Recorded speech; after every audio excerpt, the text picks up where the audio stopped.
I grew up in a fairly rural area outside of Raleigh. It was the nearest big city to us, and it took us close to 35 to 40 minutes to get anywhere good. Needless to say, when I was right around that age, the town that we were in built a new library. And coming from an avid reading family, we were thrilled. On average, my mom and older sister and I would take 1 to 2 trips weekly to the library. It held a fascination for all of us.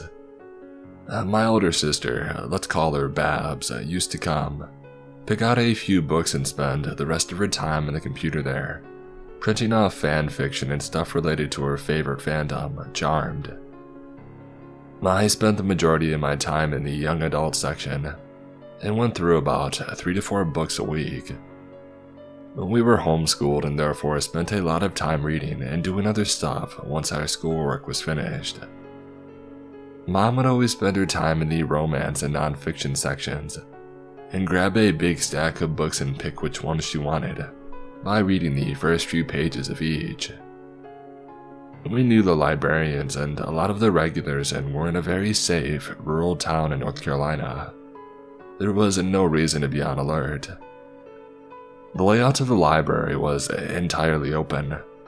Imagine a large high school gymnasium that an architect had built with a 3-story high roof and tons of natural light. And you at our library. You walk in and the checkout is immediately to your left. The YA section and kids is in front of that. Straight ahead is the computer bank, and then to the right are all the adult books, fiction, non, etc. And then around the entire edge were small activity rooms and reading and study rooms. This particular day was like normal. Babs went to get her couple of books and Mom went off to her section and me to mine. Now, I used to sit on the floor and go through the books one by one, reading the jacket and then the first few pages of it that caught my fancy. It was a super annoying habit that I don't have anymore. I remember being camped out on the second aisle closest to the door for a while, and then feeling like I was being watched. And keep in mind, I was in the young adult section. I didn't pay too much attention to it until I decided that I had gotten through enough books on that shelf and I wanted to switch to the other side of the bookshelf. I stood up to walk to the other side, grabbed the couple of books that I had chosen, and became aware of this dark-haired fellow at the end of the aisle, book in hand, not reading, but just watching me.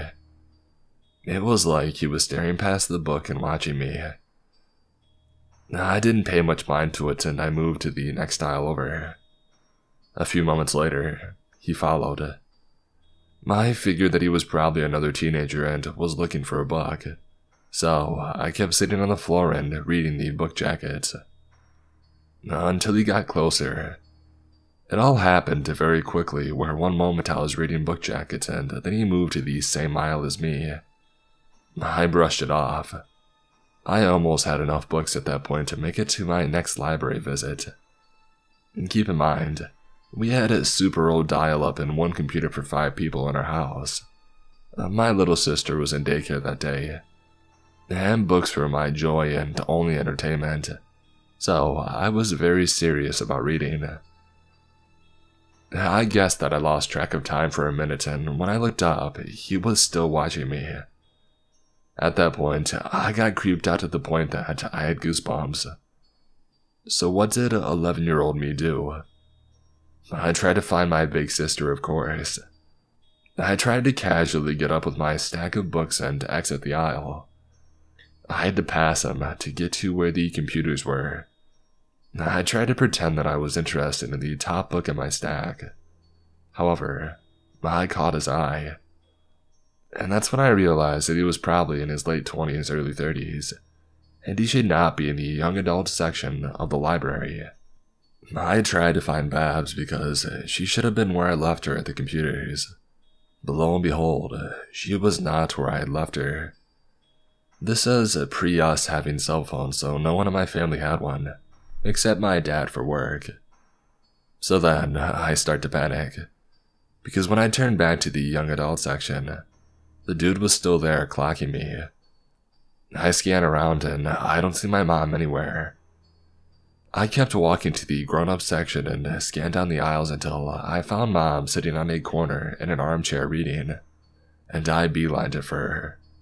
Now my mom is probably the coolest cucumber on the planet. When my dad had passed away, she had just called and let me know he was in the ambulance and was not alive, but that I needed to come to the hospital. She also has never overreacted to anything in life before.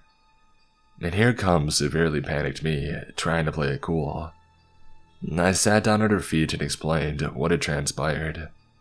She figured it was my overactive imagination and she told me to stay close to her. Then we talked about my books and if we should go to Walmart or not this trip. Maybe Waffle House for lunch sounded better, or the Mexican restaurant in the shopping center that Walmart was in would be better. I was also very excited to get my Barbie a new set of dresses because I had just received my allowance.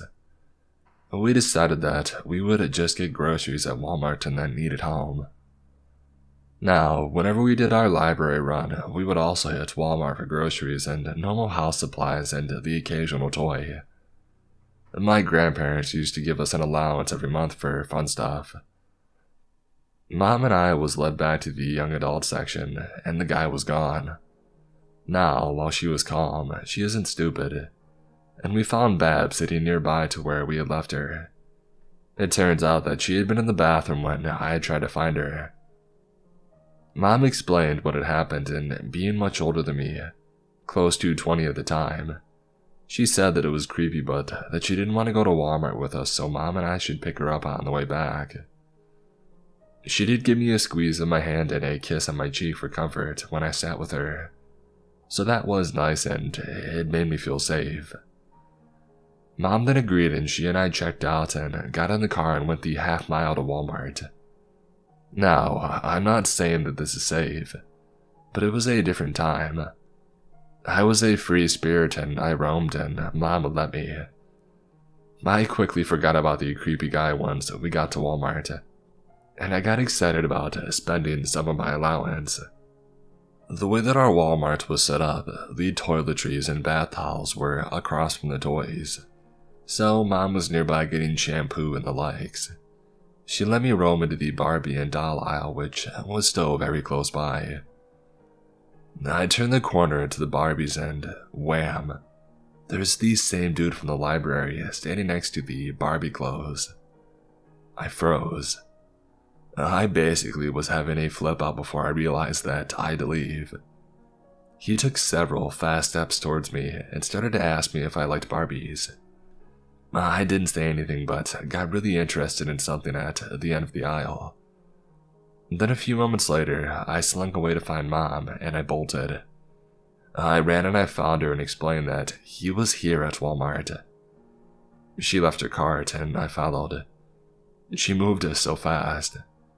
She caught him at the end of the girls' toy aisle and asked if he liked messing with little girls and that if he didn't stop, she was going to call the police on her phone and held her hand over her pocket. Keep in mind that we didn't have cell phones, but she had a beeper so she clutched it in her pocket like a cell phone. The dude in her had almost to stand up before he finally just held his hands up and got himself out. Now, my mom has never in my life left a cart at a store. But she left that cart and she and I ran to our car. The dude was nowhere to be seen, and we drove to get Babs at the library. We did not stop anywhere but got back to our neighborhood. My dad was working 5 states away on a contract, so we went to my landlord's house and told him what happened, and stayed there until he could go check out a trailer and the surrounding property because we figured if this dude had followed up to Walmart, he might follow us home. Nothing ended up happening, but I sure as heck didn't read those books that I got that week. I had forgotten about this until recently when speaking to my mom. So dude, who was stalking an 11-year-old in the young adult section at the local library? What were you doing? So, a little backstory. I'm a girl and I'm not good with talking with people, and in high school, it was even worse. Also, and this is important enough though, I was a sophomore at the time that I had a free last period. My antisocialness was pretty bad. I would hide out in the library during lunch unless it was odd days, and my friends would catch me and they made me socialize. They were mainly my friends because I used to do their homework, but still good people. The first time I met him, it was one such time. They had brought me over to their big group and a guy that I didn't recognize was there. And let me tell you, dummy 15-year-old me even got the nope vibes from this guy. The creeper was named Craig. The first thing off about him was his hair. It was long blonde and beyond straight, like unnaturally so, almost wig-worthy. It was just a weird curtain of golden hair, which hung around his pale face. Secondly, his eyes were bright blue and beady. You could feel them looking at you, and they always stayed the same, looking so cold and glassy. Anyhow, I had to sit next to him because it was the only space that was available. He seemed polite, and I was always taught not to judge a book by its cover. So I tried my best to ease the vibes that I got from him, mainly because everyone seemed to think that he was a great guy. What a bunch of idiots they were. Anyhow, after the first lunch, I didn't think much of him. I was dumb, naive, and frankly couldn't give a crap that every lunch he happened to sit by me. I decided one day because there was a breakup in the group, I was going to sit with the girls counseling my friend Jessica. We were in the hallway right outside the cafeteria, which sometimes kids ate their food at. It had a stick out on either side where doors used to be, when it was a bomb shelter before it was converted into a school. A lot of kids used to use their phones there to hide from teachers. We sat right behind one of the stickouts. Jessica sitting in the center, me resting against the stickout doing math homework. The bell had just rang and I went to pick up my bag only to turn around and see Craig standing there, less than a foot in front of me. He had this blank stare and a small smile on his face. I oddly say hi, and pull my bag straps over my shoulder. He doesn't say anything and he just stares. I sigh, just waiting for him to ask where my friends went, so I could nope right out of there. Without saying or even blinking, he suddenly steps closer. I step back, swallowing and looking around for any help, and of course everyone is rushing off to class, so there I am alone with Craig. He doesn't say anything, doesn't blink, and I'm staring up at him. He was a grade older than I was, so though I was tall for a girl, it really didn't help me there. I feel his hand skirt about the edge of my shirt and I jump into flight mode, racing past him quicker than I'd have ran before. From then on, I try not to sit by him, getting to the odd lunches earlier so I could pick a seat and get sat next to by my actual friends. He started standing behind my chair, resting his soul patch adorning chin on the top of my head, and letting his slender man-long-ass arms hang down and touch my hips. Sometimes when lunch would end, he would squeeze me, hugging me right below my boobs while I died inside. My friend thought it was cute and that I was blushing because I liked him. I started hanging out with Jessica and the hallway group more often. The wall thing happened again, but this time he had his arm out blocking me from running by him, because I was stuck between the stickout and him. He had curled his fingers through my hair and was murmuring some stuff that I couldn't understand. It was a full 2 minutes of him going from touching my hair and rubbing my hip, all the while I was having a panic attack. And then the late bell rang. I ran and I hid in the downstairs bathroom for a good 20 minutes. I was hoping that I would go to ISS. I should add that I had been wearing long sleeves and baggy clothes and even turtlenecks after the first incident, but I also lived in New Mexico, so I didn't like the layers. And by now, I had told my friends about what Craig was doing, and they had tried to stop us from having contact as much, walking me to class after lunch and blocking him at the lunch table, etc.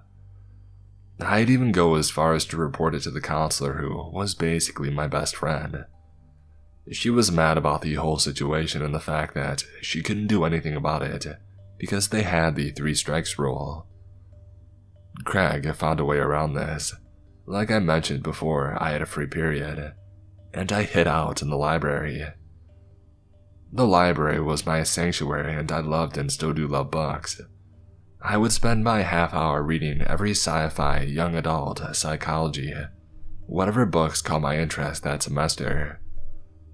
I was in my sci-fi corner, which for one of the reasons I chose, it was completely hidden from the librarians and everyone else's view.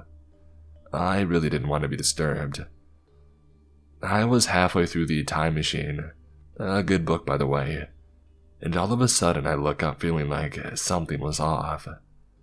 Lo and behold, Craig had a research period. There he is, without saying anything. He sets his bag across from me and he stands behind my chair. I couldn't breathe at this point. His hand instantly finds literally the only skin that my turtleneck had somehow gotten over. He smells my hair and squeezes my hips, his nails literally digging into my skin. Craig was mad with me, and I thank God that I had put my bag in the chair next to me because he had to sit across from me. I don't know how long he was standing there for, but when Craig stopped, I nearly died of happiness. When he did finally sit across from me, leering hatefully, while his icy eyes burrowing themselves into my memory, Craig hunches over the table, leaning over to me. "Can I ask you a question?" I'm literally petrified, so my brain wasn't working too well with me. "Yeah, sure, go for it. But for the love of God, don't touch me."